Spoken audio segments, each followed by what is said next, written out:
Yes, yes, boys. Ryjack back here, and it's a live stream today. I've got some free time, so I am here going live talking about Man City transfer news, and we're doing the Fulham preview for tomorrow as well, which I'm very excited about as always. So thank you guys for the continued support on the channel. Hit the likes as the comment says right there. Very much appreciate it. And let's get into it. I know I haven't done a live in a little while. It's been busy.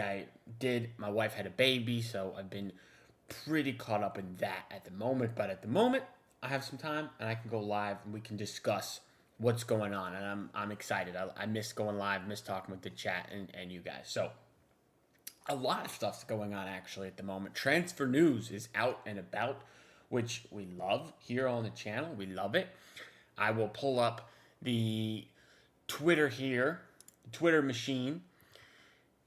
Reports come out from Sacha Tavolieri this morning. Again, a decent, semi-decent source, Sacha Tavolieri. I don't think he's David Ornstein or anything, but he had a pretty good pulse on our summer transfer window, I would say. So I don't think it's something you can ignore like the Daily Mail or like Sport or those feel like not the best sources. Sacha Tavolieri has some credibility, I would say. So he tweets, Man City are in love with Elliot Anderson. Scouts have watched him over 10 times this season. However, City will refuse to offer the 100 million asking price from Forest. Any transfer is only possible after the World Cup, which is fine. I didn't really expect us to be getting him in January.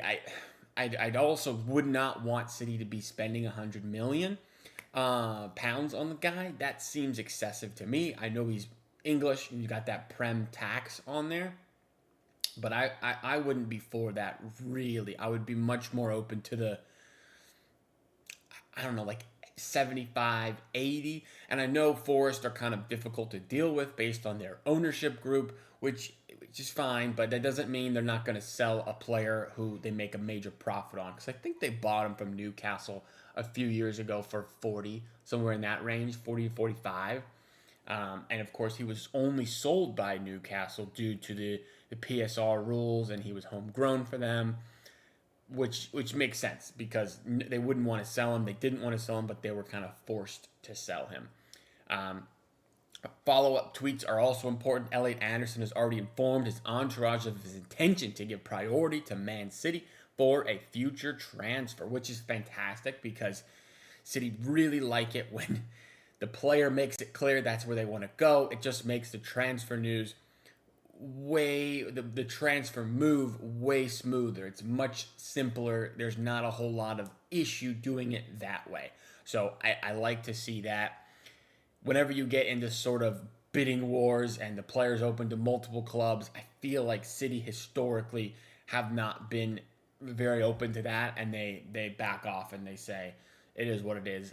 We're gonna pass. We'll go somewhere else, which you don't want to see in this one, especially if you think Elliot Anderson is that next future England star, like apparently City do. They don't want to miss out on another one like they did with Jude, like they did with Declan Rice, and they missed on it with Calvin Phillips. So it's difficult because you when you spend this much money and he's homegrown and you put him on a long contract, it's a big deal, and it needs to be done correctly because you can look at City's transfers in the past and question them for sure as far as midfielders go. Nunez, I know he's a right back now, but he's a failed midfield transfer. Calvin Phillips, failed midfield transfer. Nico G looks good. He's not world class or anything like that, I would say, but he looks good.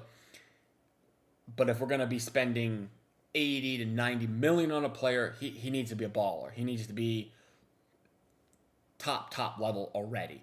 So I'm very open to it. I will pull up his stats here in just a moment. But the other follow-up tweet from Tavaleri is Atalanta's Ederson, not our Ederson. It remains a Pep favorite alternative to Elliot Anderson and is estimated price between 30 and 40 million. The player's aiming to accelerate a winter transfer. A winter transfer is interesting. This was a huge one last January that we were linked with, Ederson from Atalanta. I was never super in favor of this one, and I know the chat really wasn't either, but I mean, I guess this is okay. It's very, very cheap compared to Elliot Anderson, which I don't really like because if you buy cheap, you buy twice, which is what's going on with Nunez, what's going on with Phillips. We didn't buy top dollar and they weren't good enough for us. Our ambitions of winning the Premier League, winning the Champions League, they weren't good enough. So that's why I'm not really sure about the Ederson move from Atalanta. I don't really see it personally. Anyway, let me pull up Elliot Anderson's stats, his FB ref page, which I like to look at. If you look at his XG and his his stats over the last year, all the per 90s, they're pretty good, especially midfield wise. Goals and assists are I would say pretty average, but again, he's playing for Forest, so the numbers typically for clubs like Forest are lower than they would be if he's a starter at a team that's like City or like Madrid or Bayern, where they're just scoring a lot of goals, whereas Forest are not going to be doing that. I do think more importantly, he is similar to Eduardo Camavinga, also Valentin Barco, who's having a fantastic season for Strasbourg. Shout out Barco. Pablo Barrios, I know people really like. People rate Thomas Partey, even if I don't really. But there's some good names here for sure. And it's promising. We'll say that. Promising names. Notably, I would say his take-ons are very high. 1.31 per 90, which is top 5% in the top 5 leagues, which is fantastic. Defensively as well, he's very high in terms of what a midfielder does, which is nice because the midfielder we bought recently, Tijani Reinders, is extremely low in all of these numbers here. They're extremely poor. So that's why I like Elliot Anderson, the versatility. He can play forward, he can play back, he can play on the wing, he can play all over the midfield. So I think it's a really good, versatile, valuable transfer. He's not afraid to shoot, 1.16 shots per game. He's up there in shot creating actions, which is always important and something I do feel like we lack sometimes, shot creating actions. But in general, I like these per 90 numbers from FB Ref for Anderson. He's got 1 goal, 1 assist in 13 Premier League games, which, doesn't blow you away. But I think it's pretty clear that the guy is young. He's 23 years old, just turned 23 as well. He seems like he's going to be an England regular. He's been in the Tuchel side for a while now. And he's only on 40,000 a week, which City can clearly, triple that and it not be a big deal in terms of wage structure for us. So it makes sense to me, and he's open to the move, which is something you certainly want. If we look up Ederson, just because we might as well, if we're going to be linked with this guy as well. He's played 9 games in Serie A, 4 in the Champions League, 1 goal, 1 assist. Again, those are fine numbers, nothing crazy. He is actually similar to Sandro Tonali, which is pretty significant. I mean, Sandro Tonali is one of the best midfielders, I would say, in the Premier League. You got Lucas Paqueta, who I do like, Thomas Partey as well, similar. His defensive numbers are significantly worse, I would say, than what we just looked at for Ederson. Again, his numbers are not quite as high in the midfielder number area. Maybe a bit higher in terms of goals for him. Very low in assists, bottom 22%. So you don't really like that particularly. But that's okay. I mean, I don't think this transfer actually happens. He is 26 compared to Elliot Anderson's 23. So I would be much more open to Elliot Anderson. Plus, he's English, which the homegrown quota is going to be a factor for sure based on who's going to leave the club. So I don't really think it's going to happen where we're going to go for Ederson, especially if you consider who's leaving the club. Nathan Ake, homegrown. John Stones, probably homegrown. Kovacic, not homegrown, but he's going to leave. Bernardo Silva's going to leave, not homegrown. Trafford will leave, probably homegrown. Rico Lewis potentially could leave. He's homegrown. Oscar Bob potentially could leave. He's homegrown as well. So I would imagine players they bring in have to be homegrown. Doesn't mean they have to be English, but they do. It does help if they're English. It's just easier for at least me to understand if they're homegrown or not. There are other players you can buy, like Michael Elisa you could buy, who's French but is homegrown based on his time he spent in the Premier League in the academy system. Anyway, that's kind of the transfer update. If there is more, of course, I can come back on, do another live later, and we can look at that. But those are the notable rumors from this morning. Sajid Tavalieri, decent source, says Elliot Anderson basically wants Man City, which is fantastic news. Music to my ears. No Adam Wharton news. Does seem like we've kind of moved on from Adam Wharton, which I know some people are big Adam Wharton guys and they like him, but I think it's Elliot Anderson for me for the versatility. Just my personal opinion, but remains to be seen what we actually do, and it doesn't really look like we're going to be getting him in January, more so after the World Cup, which is a little bit unfortunate because that's going to take a while. Actually, I do want to know, when is the World Cup exactly? It's through July 19th of 2026. So that happens, we basically get him in the first couple of weeks of August, which is not terrible, but again, doesn't give him a whole bunch of preseason time, but that's the way it goes sometimes. Sometimes you just, with the World Cup, it makes things a bit difficult in terms of getting deals done, which I understand. Anyway, let us move on to the Fulham preview for tomorrow as well. 2:30 kickoff for me. I think that is 7:30 night game for you guys, which I do like a night game.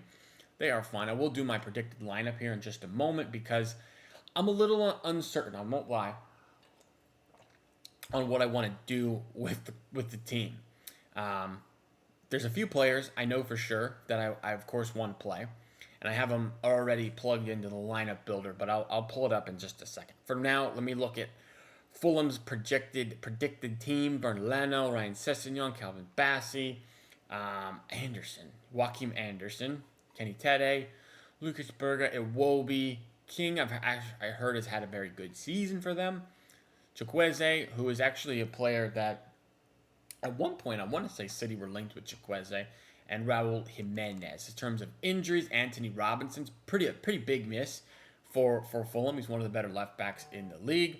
Rodrigo Muniz is actually a solid striker as well. So interesting that they'll be missing those guys. For us, similar. Mateo Kovacic out, Rodri out, lack of fitness. This Rodri thing is getting concerning. I have heard from people who are allegedly in the know that he might be back for Sunderland, but Pep's press conference today, he said he wasn't sure about Sunderland. I don't know that he knows and wouldn't tell us, but he said he was not sure. I don't know on Rodri's fitness. In terms of form, Fulham are coming off a nice back-to-back wins against Sunderland and Spurs. They actually beat Spurs at Spurs, which is pretty impressive. I know Spurs are kind of having a down year, but Fulham are always like a plucky side. They're always pretty good, not amazing, but they're never bad. They're never near that relegation zone, what it seems like to me.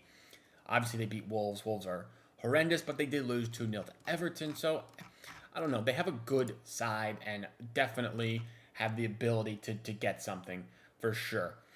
They are sitting 15th, which is probably a little lower than I would have maybe anticipated for them, but 5 wins, 2 draws, 6 losses. That's how their form is going. I would say the bottom, they're not really close to actually the bottom because bottom is 11, 10, and 2, which is horrendous for Wolves, man. Horrendous for Wolves. But I could see them finishing anywhere from, maybe 15 to 10th, something like that for Fulham. They are one more win and they're sitting in 10th place. So they're a good side who we should not take lightly whatsoever. If we look at head-to-head, they haven't beaten us in quite a while, maybe ever in the Premier League, it looks like. 19 wins, 2 draws in the last 21 in the Premier League, which is nice. Nice things to see. We beat them twice last year, twice the year before, twice the year before that, twice the year before that. So, yeah, it looks like we've basically owned Fulham. This game will be at Fulham, which makes it, a little bit more difficult for sure. But in terms of the lineup that I would like to see, of course, if you're in the chat, let me know what you think. But I do have this filled in right now. I've only got 5 players that I am pretty sure are starting the match. Everyone else I feel like is up for grabs. I'm going with Haaland as a striker. Of course, he has to play. I'm not starting Omar Marmoush without Haaland. Marmoush maybe gets a shout to start this game, but I'm going with Haaland for sure. I know he didn't have a great game, but he starts. As long as he's fit, he starts. Phil Foden coming off the man of the match performance against Leeds. He, of course, starts as well. Not a lot of rest, unfortunately, because this game is Saturday to Tuesday, which, is never ideal, but it is what it is. We move. Nico G has to start. There are no other midfielders, according to Pep Guardiola himself, that can play that position. So he starts. Ruben Diaz has been probably our best center back, and I would definitely be starting him. Donnarumma as well starts. No chance for Trafford. I know Donnarumma has been getting some pelters online, which I don't really get. I'm not really sure why that's happening. I don't think he can really do anything about the 2 Leeds goals. He saves the penalty one, and then the other one is a tap in from 6 yards out. I don't know. I know people say he's so poor in the build-up, and that's why they press and whatnot, but maybe I got to watch closer. I didn't really feel that watching the game, that it was Donnarumma's fault on the build-up. I'm not seeing something that some people are, but I feel like Donnarumma has been a very net positive on the team versus the argument about build-up being so poor that it's actually negatively affecting us, even though he's saving way more and more secure in front of goal than Ederson. So I don't know. I feel like the Donnarumma move is a major net positive. But if you guys feel differently, do let me know your thoughts on Donnarumma for sure. As far as the rest of the back line, it's a little bit difficult for me. I do think we're going to see John Stones play center back, and maybe, Diaz is the left-sided and John Stones is right-sided, whatever. But I think Gvardiol gets dropped for this game. He was pretty poor against Leeds, gave away the penalty, took part in the error that led to the first goal as well, trying to play the man on offsides, as well as not booting it clear. I just think Gvardiol wasn't very good. He's played a lot of football for us, deserves a rest. I'm not dropping him where he can't get back in. I just go John Stones. John Stones, when he's played this year, has been pretty good in general. Diaz has been fantastic, and Gvardiol, I think, either needs a dropping for mentality or just a rest.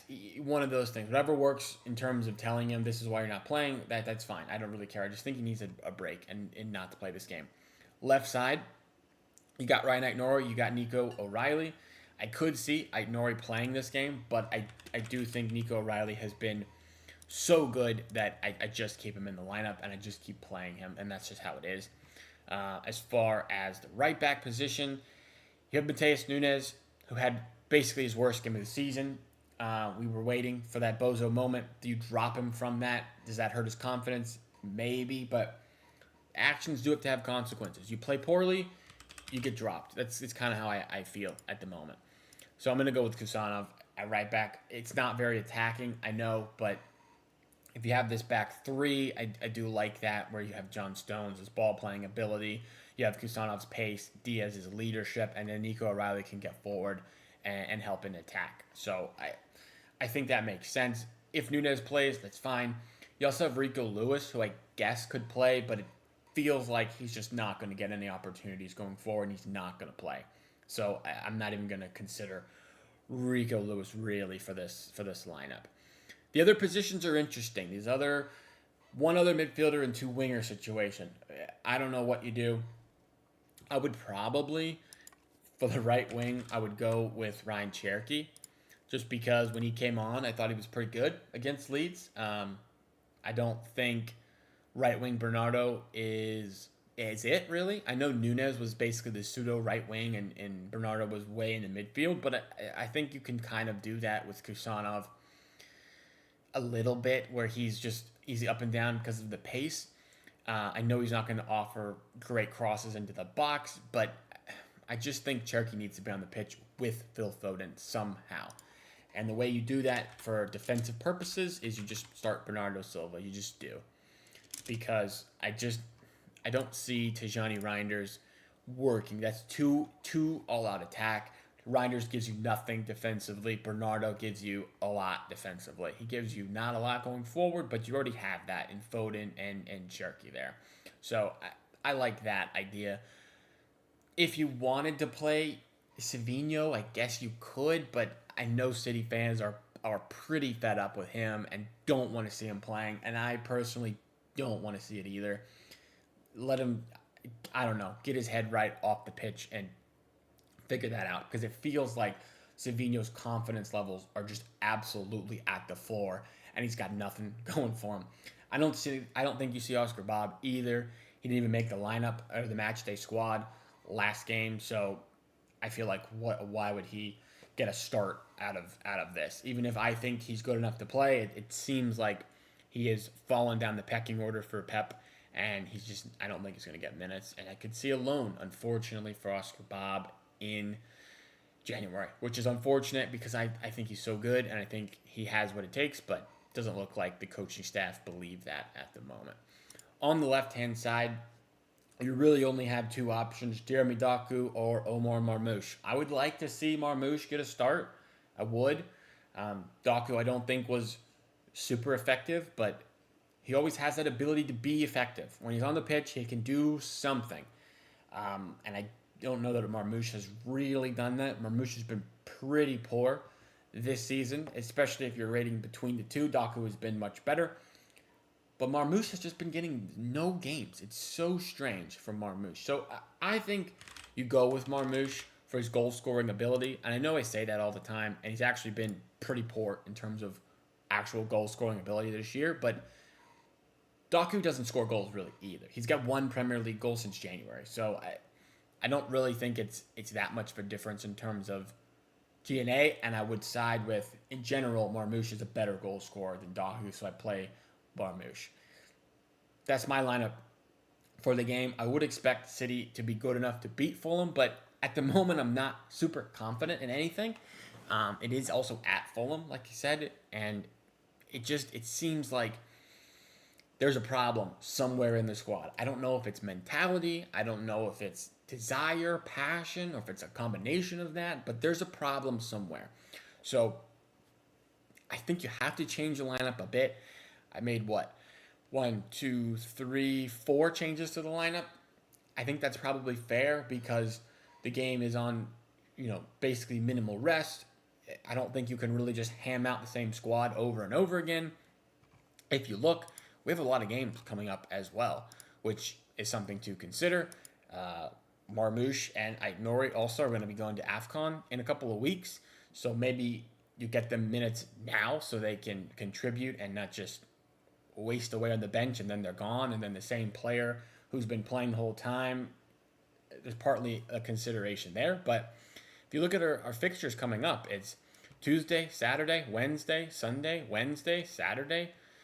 There's basically a game every 3 days for the next 1, 2, 3, 4, 5, 6 matches. That's difficult. 7 actually, because you count Leeds as well.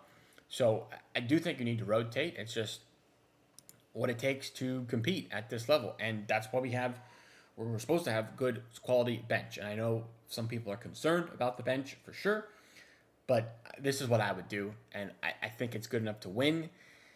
I would go with a 2-1 City win. 2-1 City win, and my confidence level is not super high at the moment, unfortunately, based on what I've seen evidence-wise from this team. It's just not, my confidence is just not there. I'm not saying sitting here, go out and 5-0 them, and that's what we need to do every week, because people don't do that in the Premier League. They just don't 5-0 people. It just doesn't really happen very much. But we need this win terribly. We need to win terribly because we were able to close the gap on Arsenal a bit. Big thanks to Chelsea there. We are in second place, 5 points back. If we beat them, let's say they maybe they draw Brentford, probably not, but we could be right back in the title race. And for the time being, we are in the title race. I know it doesn't feel like it for a lot of fans that we're there, but we are mathematically 5 points back with 23 games, 24 games, whatever it is, 22 games left. So I think we're there, and we got to go for it. Win enough games to make it to January to be able to buy maybe Semenyo. We'll see how it goes from there. But anyway, that is it for the live stream today. I do appreciate it. If you guys are watching on playback, just leave a comment, subscribe if you're new. Let me know your thoughts on Elliot Anderson as well as the Fulham game. And I'll be back tomorrow, of course, for the Fulham game. I'm going to try to do a live stream for that game. I'm not sure if I actually am free, but I'm going to try to do that. I know you guys like the live streams for the Watchalongs, and I like those as well. So I will try. Anyway, thank you guys for watching. I do appreciate it, and I will see you tomorrow.